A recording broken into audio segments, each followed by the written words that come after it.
नमस्कार। आप सभी का क्लास से 12th बायो की क्लास में स्वागत है। आज हम 12th बायोलॉजी में एक नया अध्याय प्रारंभ करने जा रहे हैं। आज हम 32वां चैप्टर है वो प्रारंभ करेंगे, जिसका नाम है मानव में निषेचन। मानव में निषेचन। देखो, आज हम एक नया चैप्टर प्रारंभ करने जा रहे हैं जिसका नाम क्या है, मानव में निषेचन। तो देखो, इस चैप्टर के अंदर हम पढ़ेंगे कि निषेचन होता क्या है, किस प्रकार से होता है, कंप्लीट प्रक्रिया किस प्रकार से संपन्न होती है, उसके बारे में हम विस्तार से अध्ययन करेंगे। तो सबसे पहले हम पढ़ते हैं, देखो, निषेचन। सबसे पहले हम क्या पढ़ रहे हैं, निषेचन। कि निषेचन होता क्या है, ठीक है। तो निषेचन से पहले देखो, इससे पहले वाला चैप्टर था, उसके अंदर हमने कुछ ही टॉपिक पढ़े थे, जैसे नर युग्मक पढ़ा, नर युग्मक हमने पढ़ा, और क्या पढ़ा, मादा युग्मक पढ़ा हमने। तो देखो, नर युग्मक कौन सा होता है, शुक्राणु होता है। नर युग्मक कौन सा होता है, शुक्राणु होता है। मादा युग्मक कौन सा होता है, अंडाणु होता है। मतलब यदि आपको ये पूछा जाए कि नर युग्मक का नाम बताइए, तो नर युग्मक का नाम क्या हुआ, शुक्राणु हुआ। मादा युग्मक का नाम बताइए तो क्या हुआ, अंडाणु हुआ। अब देखो, जब ये दोनों आपस में मिल जाते हैं, कहने का मतलब इन दोनों का क्या हो जाता है, संलयन हो जाता है। मतलब ये दोनों आपस में मिल जाते हैं तो किसका निर्माण होता है, युग्मनज का निर्माण होता है। किसका निर्माण होता है, युग्मनज का निर्माण होता है। और इस प्रक्रिया को हम क्या बोलते हैं, निषेचन बोलते हैं। अर्थात नर युग्मक ये क्या होता है, अगुणित कोशिका होती है, एन कोशिका होती है। ये भी क्या होता है, एन कोशिका होती है।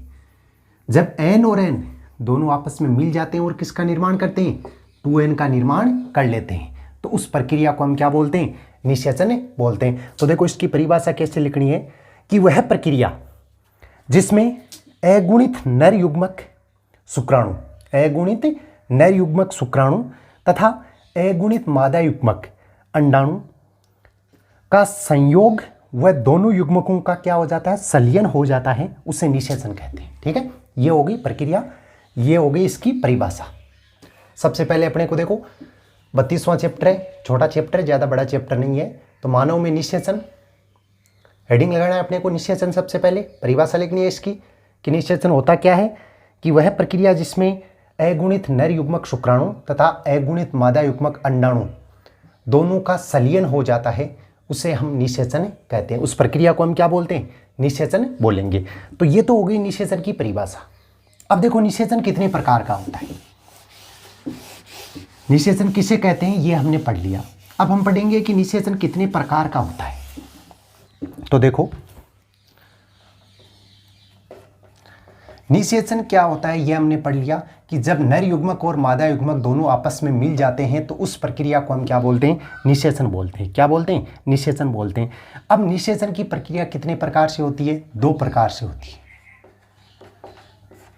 निषेचन की प्रक्रिया वो कितने प्रकार से हो सकती है, 2 प्रकार से। पहला तो कौन सा होता है, बाह्य निषेचन, बाह्य निषेचन। और दूसरा कौन सा होता है, आंतरिक निषेचन, आंतरिक निषेचन। देखो, पहला तो कौन सा हो गया, बाह्य निषेचन हो गया, और दूसरा कौन सा हो गया, आंतरिक निषेचन हो गया। अब देखो, बाह्य निषेचन किसे बोलते हैं, बाह्य निषेचन किसको बोलेंगे कि मतलब नर युग्मक और मादा युग्मक यदि शरीर से बाहर मिलते हैं, ठीक है, उसको तो हम क्या बोलेंगे, बाह्य निषेचन। और यदि नर युग्मक और मादा युग्मक शरीर के अंदर मिलते हैं तो उसको हम क्या बोलते हैं, आंतरिक निषेचन। जैसे इसका उदाहरण होता है मछलियां, मेंढक, इनमें क्या होता है, बाह्य निषेचन। कैसे, जैसे मान लो मेंढक है, नर मेंढक है, वो क्या करता है, अपना शुक्राणु पानी के अंदर छोड़ देता है। ठीक है, जैसे मान लो कि ये तालाब है, इसके अंदर जल भरा हुआ है, ठीक है, जल भरा हुआ है, यहाँ पे एक मेंढक है, नर मेंढक, और यहाँ पे एक मादा मेंढक है।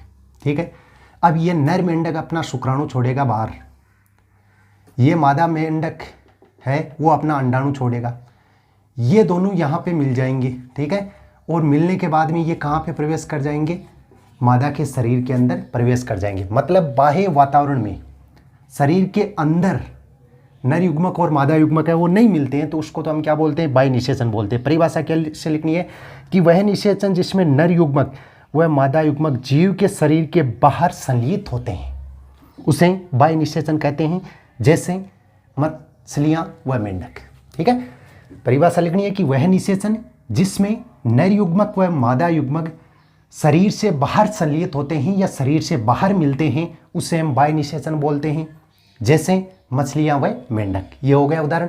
अब देखो आंतरिक निषेचन। आंतरिक निषेचन किसको बोलेंगे कि वह निषेचन जिसमें नर युग्मक और मादा युग्मक कहाँ पे मिलते हैं, मादा के शरीर के अंदर मिलते हैं। जैसे इसका उदाहरण हम क्या लिख सकते हैं, मनुष्य लिख सकते हैं। ठीक है, कैसे होता है कि नर क्या करता है, अपना शुक्राणु है वो कहाँ पे छोड़ता है, मादा के शरीर के अंदर छोड़ता है। कहाँ पे छोड़ता है, शरीर के अंदर, और वहाँ पे क्या होते हैं कि शुक्राणु और अंडाणु है वो आपस में मिलते हैं। ठीक है, तो उसको हम क्या बोलेंगे, आंतरिक निषेचन। क्या परिभाषा होगी कि वह निषेचन जिसमें नर युग्मक व मादा युग्मक का संलयन मादा जनन नाल के अंदर होता है।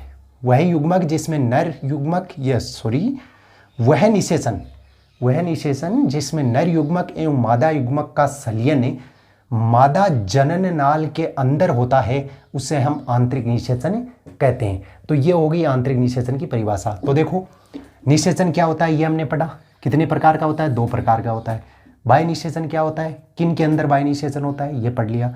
आंतरिक निषेचन क्या होता है और किन जीवों के अंदर आंतरिक निषेचन पाया जाता है, ये पढ़ लिया। ठीक है, तो ये तो हो गया निषेचन और उसके प्रकार।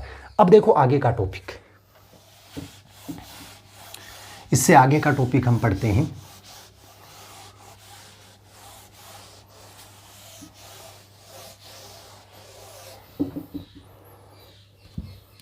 देखो कृत्रिम वीर्य सेचन।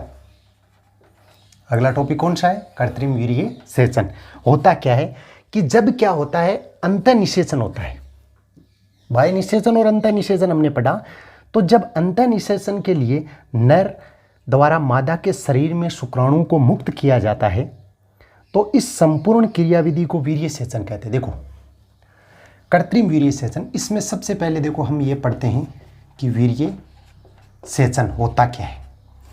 वीर्य सेचन किसे बोलेंगे हम कि जैसे एक नर है, ठीक है, ये और ये क्या है, मादा है। तो ये क्या करेगा, शुक्राणु है उसको कहाँ पे छोड़ेगा,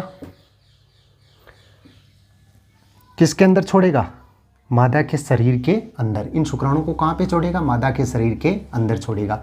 तो इस संपूर्ण प्रक्रिया को हम क्या बोलते हैं, वीर्य सेचन बोलते हैं।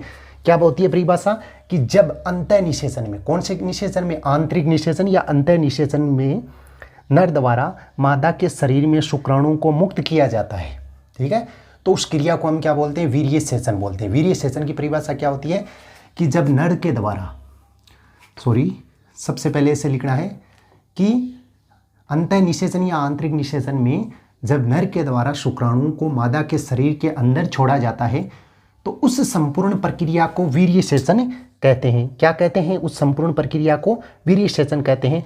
और जब नर से प्राप्त वीर्य को कृत्रिम विधि द्वारा, ठीक है, कृत्रिम विधि द्वारा, एक तो प्राकृतिक अपने आप होता है और यदि कृत्रिम विधि द्वारा मादा के शरीर के अंदर स्थापित किया जाता है, कृत्रिम विधि का उपयोग करके मादा का गर्भाशय है उसके अंदर वीर्य को पहुंचाया जाता है, तो उसको हम क्या बोलेंगे, कृत्रिम वीर्य सेचन। क्या बोलेंगे, कृत्रिम वीर्य सेचन। देखो ध्यान से समझना, कृत्रिम वीर्य सेचन होता क्या है। पहले क्या होता है, वीर्य सेचन।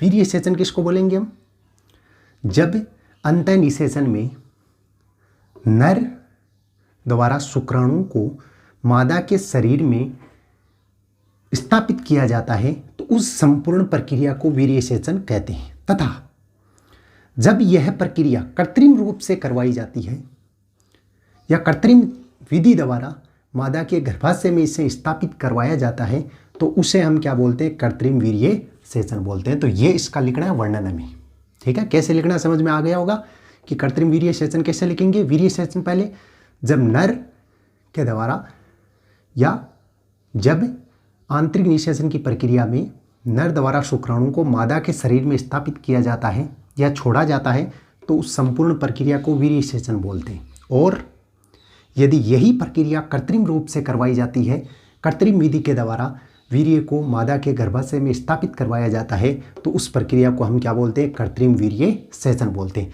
तो ये हो गया कृत्रिम वीर्य सेचन। अब देखो ये टॉपिक हो गया।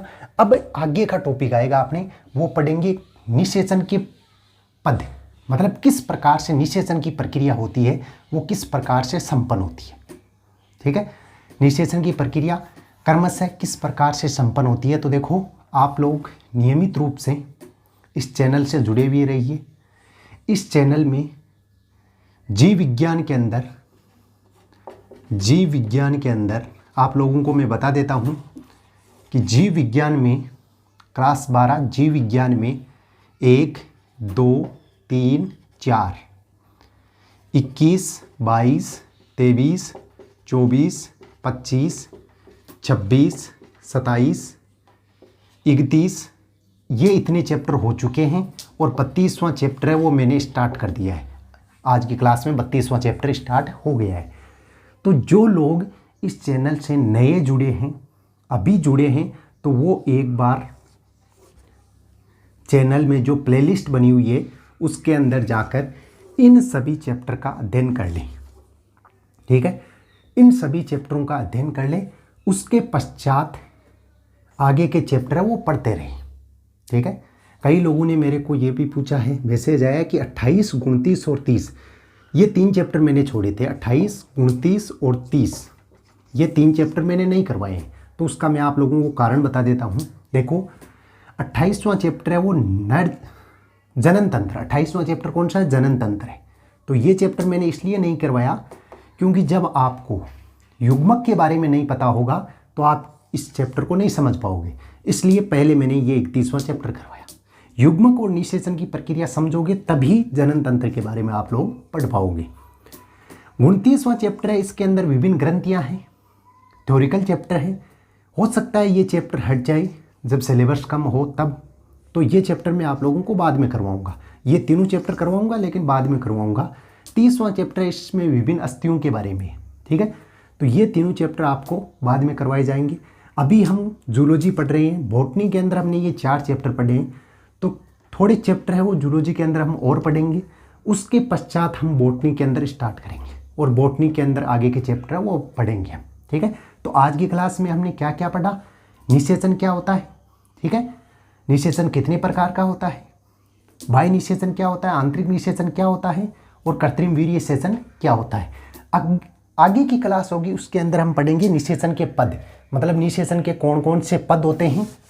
ठीक है, निषेचन की प्रक्रिया है वो किस प्रकार से होती है संपन्न, ये हम आगे की क्लास होगी उसके अंदर पढ़ेंगे। धन्यवाद।